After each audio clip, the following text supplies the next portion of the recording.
आपल्या देशाच्या निर्मितीमध्ये या देशातल्या लाखो लोकांच्या हाताला काम देणारे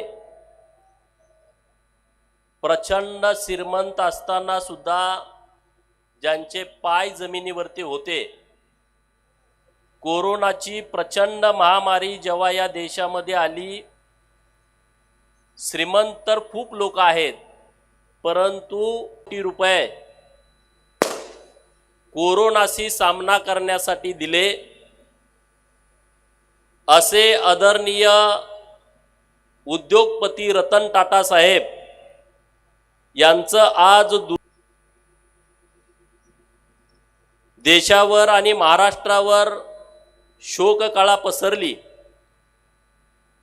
मी आदरणीय उद्योगपती रतन टाटाजी यांना भावपूर्ण श्रद्धांजली अर्पित करतो।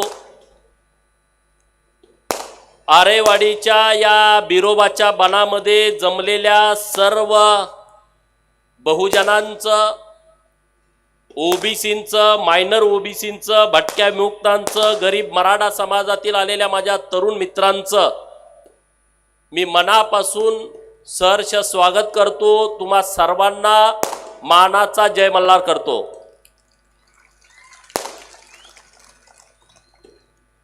गेल्या अनेक दशकांपासून आपण ज्या गोष्टीसाठीच्या जवळ जाताना आपला संघर्ष दिसतोय, बिरोबाच्या बनामध्ये गेल्या काही वर्षांपासून बहुजनांचा दसरा मेळावा घेतोय। मी बिरोबा देवस्थान ट्रस्टचे अध्यक्ष, उपाध्यक्ष, सचिव, सर्व सदस्य, आरेवाडी गावचे सर्व ग्रामस्थ यांचं मनापासून आभार व्यक्त करतो की तुम्ही पाठीमागे ठामपणे उभं राहिला, तुम्ही परवानगी दिली, तुम्ही पाठबळ दिलं, तुम्ही सदिच्छा दिल्या आणि त्यामुळं एवढा मोठा बहुजनांचा दसरा मेळावा आरेवाडी परत एकदा समस्त आरेवाडीकरांना आणि बिरोबा देवस्थानच्या सर्व पदाधिकाऱ्यांना मी मनापासून धन्यवाद देतो, आभार व्यक्त। काशीलिंग आणि वीर या शब्दाचा अपभ्रंश होऊन बीर हा शब्द पुढे आला।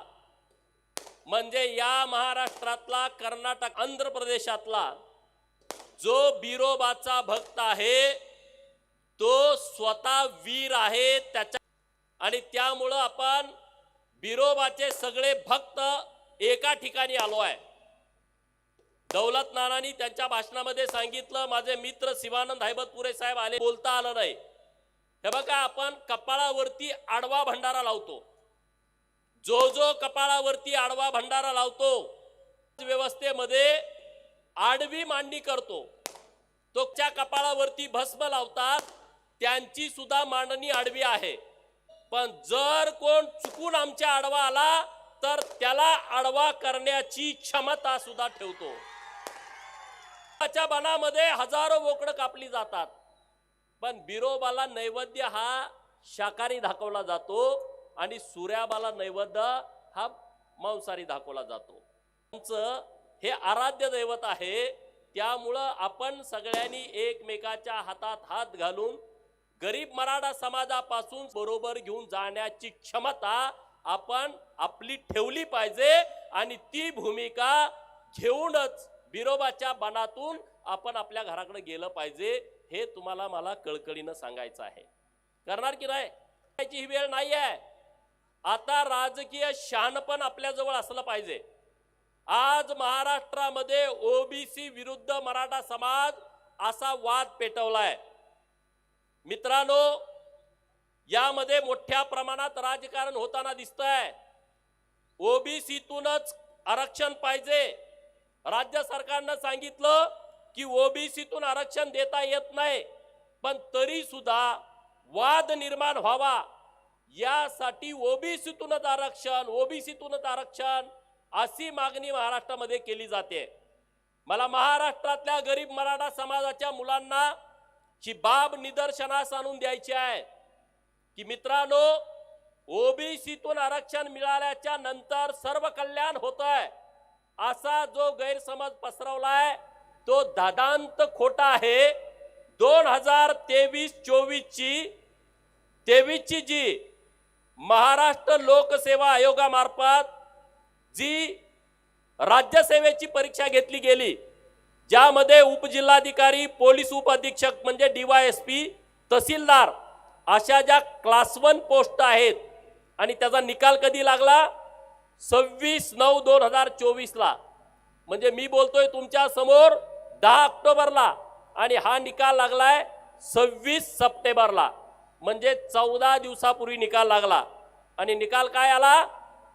या निकालामध्ये पहिल्या 20 मुलांचा विचार केला तर पहिल्या 20 मुलांमध्ये ओपनचं मी सांगतोय, ओबीसीचं, एनटीचं, व्हीजेएनटीचं, SC STचं सांगत नाही, ओपनची मी लिस्ट सांगतोय, मेरिट लिस्ट। त्या ओपनच्या मेरिट लिस्ट मध्ये पहिली 16 मुलं ही ओबीसीची ओपन मधून आलेले आहेत। माझे सगळे मित्र मराठा समाजाचे इथं आहेत, ओपन मधनं ही मुलं आलेले आहेत। आणि महेश घाटुळे नावाचा घारगाव तालुका कळमचा पोरगा, हा धनगर समाजाचा पोरगा ओपनच्या लिस्ट मध्ये पहिला महाराष्ट्रामध्ये आलेला आहे, पहिला आलेला आहे। म्हणजे मराठा समाजाला जे सांगितलं जातंय की ओबीसीतून आरक्षण मिळाल्यानंतर आमचं कल्याण होणार आहे, अरे या ओबीसी घटकातली, एनटी मधली, भटक्या विमुक्तातली पोरं ओपनच्या मेरिट मध्ये 20 पैकी 16 आलेत, त्याची यादी मी तुमच्या समोर मांडतोय। 20 पैकी 16। मग तुम्ही गरीब मराठा समाजाला कशासाठी फसवताय? गरीब मराठा समाजाच्या मुलांना कशासाठी आशा लावताय? दुसरी यादी आली PSI ची, पोलीस उपनिरीक्षक 2022चा पदाचा निकाल 19/9/2024 ला जाहीर झाला, म्हणजे मागच्या महिन्यातल्या 19 तारखेला हा निकाल जाहीर झाला। आणि त्यामध्ये अमोल घुटुकडे नावाचा दिडभागवाडीचा, तालुका मान मधला, जिल्हा साताऱ्याचा एका मेंढपाळाचा पोरगा महाराष्ट्रामध्ये ओपन मेरिट मध्ये पहिला आलाय, ओपन मेरिट मध्ये पहिला आलाय। म्हणजे मी सांगतोय काय की पहिली जर 20 यादी काढली PSI ची तर ओपन मेरिट मध्ये ओबीसींची, मायनर ओबीसींची, भटक्या विमुक्तांची पोरं 10 मुलं PSI झालेत। पहिल्या लिस्ट मधलं सांगतोय 10 जण 20 मधलं। आणि म्हणून जो संभ्रम महाराष्ट्रामध्ये तयार केला, मराठा विरुद्ध ओबीसी वाद गावगाड्यामध्ये तयार केला, तर तो अनाठायी वाद ज्या लोकांनी लावलाय त्या लोकांनी मराठा समाजाचं नुकसान करू नये, मराठा समाजाचं मात्र करू नये, एवढंच मला या मेरिट लिस्टच्या माध्यमातून महाराष्ट्रातल्या लोकांच्या समोर आणायचं आहे। आज आपण आरेवाडीच्या बनामध्ये सगळे आला, ना तुम्हाला गाडी पाठवली, ना तुम्हाला घोडं पाठवलं, ना तुम्हाला पैसे दिले, तुम्ही सगळे उत्स्फूर्तपणे इथं आलाय। यामध्ये माझा स्वार्थ नाही आहे, यामध्ये आपला स्वार्थ हाच आहे की जर तुम्ही संघटित झाला, जर तुम्ही एकत्रित आला, तर तुम्हाला या महाराष्ट्रामध्ये नेमकी भूमिका काय घ्यायची याची जाण येईल। एकमेकांना तुम्ही भेटताय, आता तुम्ही सगळे बसलाय, तुम्ही एका गावातले नाही, तुम्ही एका तालुक्यातले नाही, तुम्ही एका जिल्ह्यातले नाही, राज्यातल्या कानाकोपऱ्यातून काही ना काही घटक इथं या मेळाव्यासाठी आलाय। आणि तोच माझा स्वार्थ आहे की तुमच्या भेटीगाठी झाल्या पाहिजेत, तुमच्या ओळखी पाळखी झाल्या पाहिजेत, तुमचं एकमेकांशी बोलणं झालं पाहिजे, आपण काय नेमकी राजकीय भूमिका घ्यायची याच्यावरती तुमची चर्चा झाली पाहिजे। यासाठी हा दसरा मेळावा आहे आणि तो दिवसेदिवस वाढत चाललाय, दिवसेदिवस। फक्त आम्ही तारीख जाहीर केली, आरेवाडीचे सगळे पुजारी या ऑफिसमध्ये बसून आम्ही एक बाईट दिली, सांगितलं की 10 तारखेला 4 वाजता आपल्याला दसरा मेळावा घ्यायचा आहे। आणि तुम्हाला कुणी फोन केला नाही, तुम्हाला कुणी यायलाच पाहिजे असं अजिबात सांगितलं नाही, तरी तुम्ही इतक्या मोठ्या संख्येने आलाय। मी विश्वासानं सांगतो, जर अशी ताकद वाढत गेली तर एक दिवस महाराष्ट्राच्या राजकारणाचं केंद्रबिंदू हा आरेवाडीचा बिरोबा बन ठरेल, हे केंद्रबिंदू ठरेल। आणि ते केंद्रबिंदू ठरवण्यासाठी तुम्ही सगळ्यांनी एकत्रित आला पाहिजे, एक जीव झाला पाहिजे, ताकदीने एकत्रित आला पाहिजे, आपली भूमिका मांडली पाहिजे। आपण आपल्या विषयावरती बोललं पाहिजे. जोपर्यंत तुम्ही तुमच्या विषयावरती बोलणार नाही तोपर्यंत तुम्हाला कुणी न्याय देईल अशी परिस्थिती महाराष्ट्राच्या मातीमध्ये नाही मित्रांनो. आणि म्हणून हे सगळे विषय तुम्ही समजून घ्या. बीके कोकरेंनी जी संघटना स्थापन केली होती महाराष्ट्रामध्ये, त्या संघटनेचा बारामतीच्या बांडगुळांनी माती केली, खून केला, राजकीय खून केला. नंतर बीके साहेबांचा मृत्यू झाला.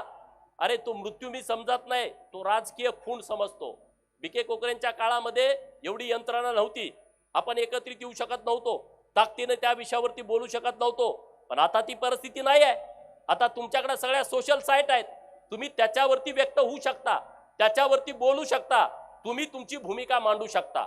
आणि म्हणून बीके कोकरेंचा ज्यांनी राजकीय घात केला त्या लोकांचा घात करण्याची वेळ आता आपल्या समोर आलेली आहे. आणि म्हणून जो महाराष्ट्रातला प्रस्थापित आहे त्या प्रस्थापिताला गाडण्याची भूमिका तुम्ही आणि आम्ही सगळ्यांनी ठेवली पाहिजे. तुम्ही जर ती भूमिका ठेवणार नसाल तर तुम्ही पुढे काय करू शकत नाही. एकटा गोपीचंद काय करू शकत नाही. तुम्हाला बोलतोय, आम्ही ऐकतो आणि जातो. तुम्ही त्या भूमिकेवरती आलं पाहिजे. गरीब मराठ्याचं पोरगा असू द्या, त्याच्या पाठीमागे ठामपणे उभा राहावा. पण प्रस्थापिताला खोल खड्ड्यात गाडण्यासाठी जे जे करावं लागेल ते तुम्ही करण्याची गरज आहे आणि ते तुम्ही सगळ्यांनी ताकदीने केलं पाहिजे. ही माझी तुम्हाला सगळ्यांना विनंती आहे. जमल की नाही जमल? जमल की नाही जमल? तुम्ही सगळ्यांनी निवडणुकामध्ये तिकीट मागा. गरीब मराठ्यांच्या पोरांनी तिकीट मागा, ओबीसीच्या, मायनर ओबीसीच्या, भटक्याच्या पोरांनी तिकीट मागा. जिथं जिथं तुम्हाला लढायला संधी मिळेल तिथं तिथं तुम्ही लढलं पाहिजे. जो लढतोय त्याच्या पाठीमागे उभा राहिलं पाहिजे. नाहीतर लढामध्ये सगळ्यांनी जाऊन अर्ज भरा असा त्याचा अर्थ होत नाही. ज्याची निवडून येण्याची क्षमता आहे त्याच्या पाठीमागे उभा राहावा. बहुजनांना या 2024च्या विधानसभेच्या निवडणुकीमध्ये त्याग करावा लागणार आहे. काय करावं लागणार आहे? त्याग करावा लागणार आहे. एखादा गरीब मराठ्याचं पोरगं उभं राहतंय, आपण थांबायचं, त्याच्या पाठीमागे उभं राहायचं. एखादा माळ्याचं पोरगं उभं राहतंय, आपण बाकीच्यांनी थांबायचं, त्याच्या पाठीमागे उभं राहायचं. एखादा वंजारी समाजाचा पोरगा लढतोय ताकदीनं, त्याच्याकडे निवडून येण्याची क्षमता आहे, आपण सगळेजण थांबायचं, त्याच्या पाठीमागे उभं राहायचं. एखादा धनगर ताकदीनं लढतोय, त्याच्या मागे तुम्ही उभं राहायचं, बाकीच्यांनी थांबायचं.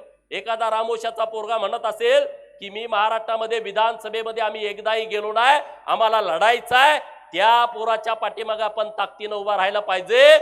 हा त्याग तुम्ही आता या विधानसभेच्या निवडणुकीमध्ये केला पाहिजे. नाहीतर उठला आणि पळाला काही उपयोग होणार नाही, माती होईल. हरियाणाच्या निवडणुकीचा निकाल परवाच्या दिवशी आला. तिथं जाट आंदोलन हे जोरात सुरू होतं आणि ते बघता तुम्ही टीव्हीवरती बघितलं, मारामाऱ्या, भानगडी, सगळी दादागिरी.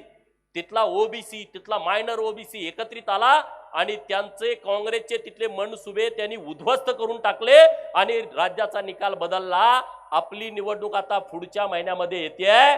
तर तो जे स्वप्न इथं शरद पवार बघतायत महाराष्ट्रामध्ये, जाती जातीमध्ये भांडणं लावून, जाती जातीमध्ये तेढ निर्माण करून, ते शरद पवारांचं स्वप्न उद्ध्वस्त करायची तयारी गरीब मराठा, ओबीसी आणि मायनर ओबीसीनी ठेवली पाहिजे. ठेवणार की नाही ठेवणार? मी बोलतोय ते योग्य आहे का अयोग्य आहे? अरे ते तुमच्या मताचा वापर करून घेणार आणि त्यांना पाहिजे तसा अजेंडा राबवणार. परवा ते कुठं तरी गेलते इंदापूरला, ते काय म्हणतायत की तुम्ही मला सत्ता द्या, मला महाराष्ट्राचा चेहरा मोहरा बदलायचा आहे. काय?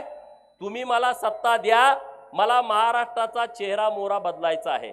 मग आता 40 वर्ष काय तिथं तुम्ही लुटत होता का? 40 वर्ष तुमच्या हातामध्ये सत्ता होती, बरोबर की नाही? तुम्ही 4 वेळा मुख्यमंत्री, आता परत तो नातू, त्याला मुख्यमंत्री पदाचं स्वप्न पडलंय. हा आजा आणि नातू आपण मेंढ्या राखतो. मेंढ्याकडे गेल्यानंतर आपण फरूड बघितलाय का? माहित आहे ना फरूड? एवढा एवढा असतो पण ताटतोलय.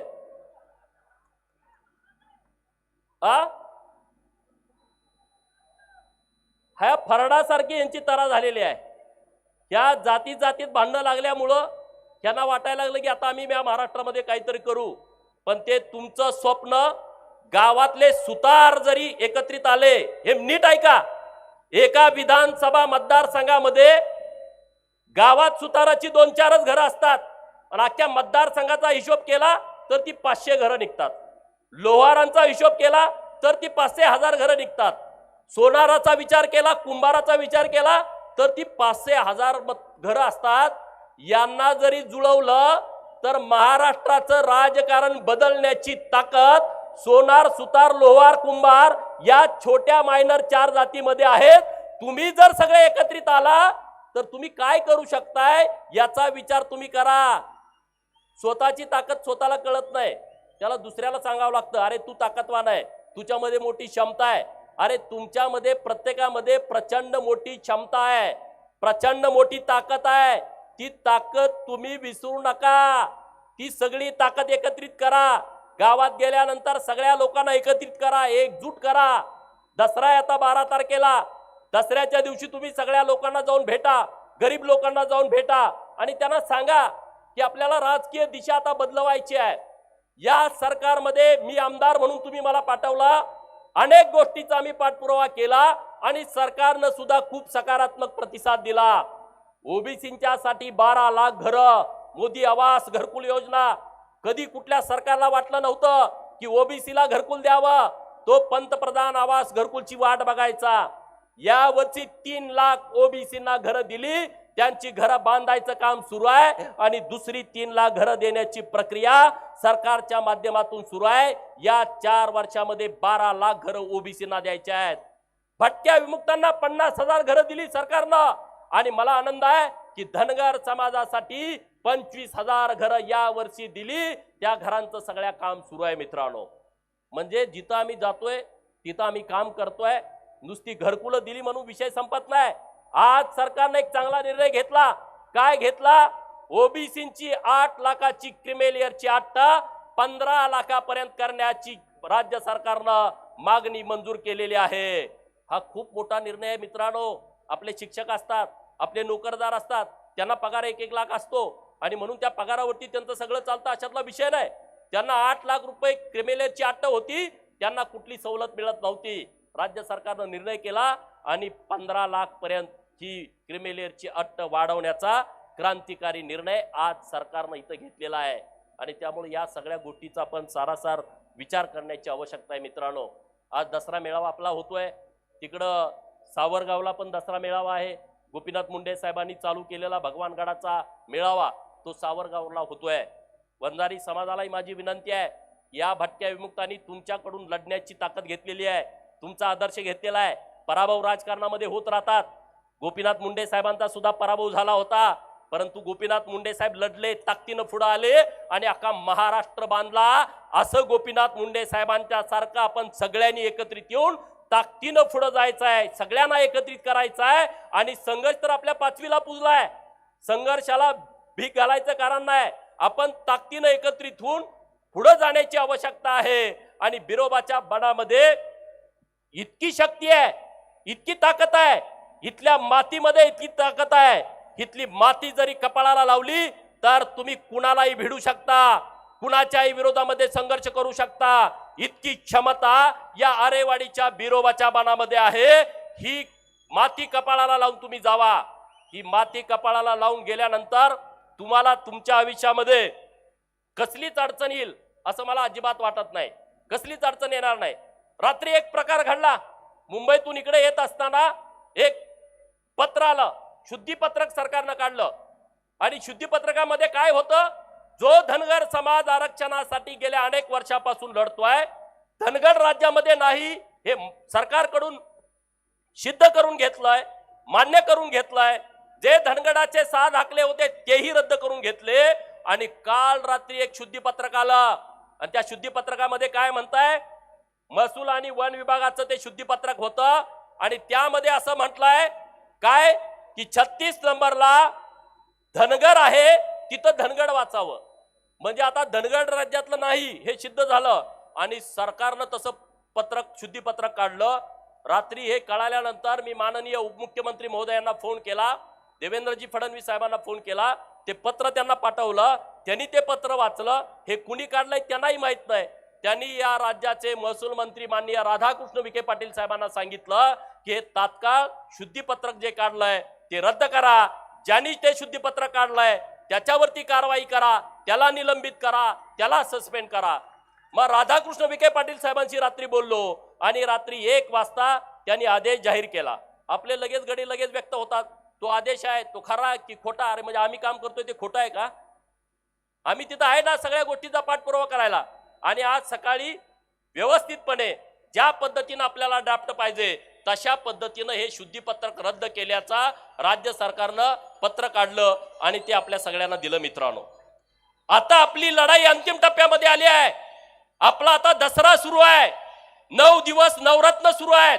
9 दिवस आपण उपवास करतो आणि 10व्या दिवशी विजयी दसरा, आपण दसऱ्या दिवशी विजयी मेळावा करतो. आपल्या आरक्षणाचे 9 दिवस संपलेले आहेत. आपण त्या विजया दिवसाची वाट बघतोय. सरकारनं तो तात्काळ विजयाचा दिवस लवकर आणावा. धनगरांच्या आरक्षणाची अंमलबजावणी करावी आणि धनगरांना भंडारा उधळण्याची संधी राज्य सरकारनं आम्हाला द्यावी, ही विनंती माझी राज्य सरकारकडे आहे. आणि त्यामुळं तुम्ही चिंता करू नका, आपण संघर्ष करतोय. सरकार जरी असला तर सरकार बरोबर आपण जिथं गरज पडेल तिथं 2 हात केलेले आहेत. पण सरकारनं अहिल्यानगर हा मोठा विषय घेतला हातामध्ये. अहमदनगरचा अहिल्यानगर, कालच मराठवाड्यामध्ये जे इसापूर धरण आहे त्या धरणाचं नाव बदलण्याचा निर्णय केला आणि त्याला राजे नवसाजी नायकांचं नाव दिलेलं आहे. असे पण तुम्हा सगळ्यांना माझी विनंती आहे की तुम्ही संघटित राहावा, एकजूट राहावा आणि आपण सगळे ताकदीनं पुढे जाऊ. येळकोट येळकोट. धन्यवाद आमदार साहेब. यानंतर स्वर्गीय समाजरथ आर्थिक विकास महामंडळाची निर्मिती करण्यासाठी पाठपुरावा केला. आपल्या नेत्याने नुसता पाठपुरावा केला नाही तर समस्त लोणारी समाजाच्या वतीनं आमदार गोपीचंद पडळकर साहेब यांचा सन्मान होत तो त्यांनी स्वीकारावा.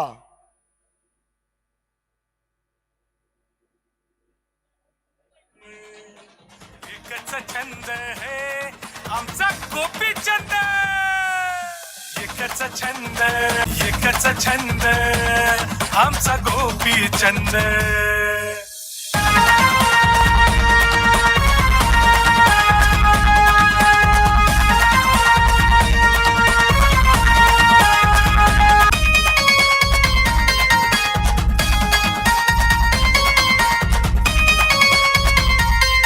कधी घेऊन मुलं, कधी हातात घेऊन काठीर, कधी घोंगड खांद्यावर,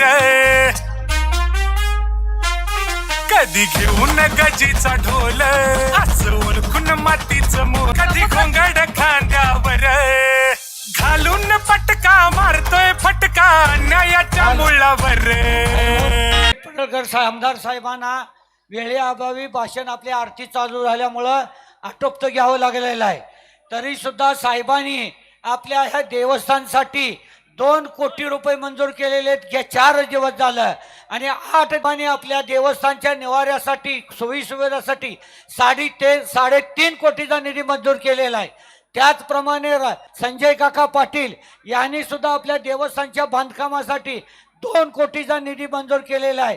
ह्या दोघाही बहुमल रत्नांचं मी आरेवाडी ट्रस्ट आणि पुजारी आणि समाज बांधवामार्फत हार्दिक अशीच आम्हाला देवस्थानला मदत करावी ही बिरोबाचरणी विनंती करतो.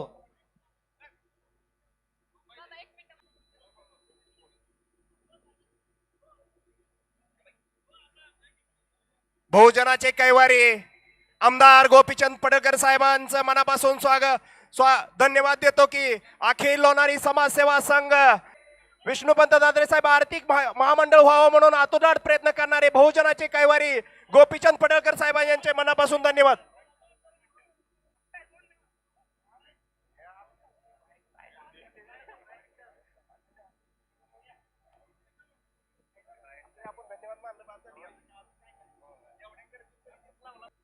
नमस्कार, मी मोठे सारिका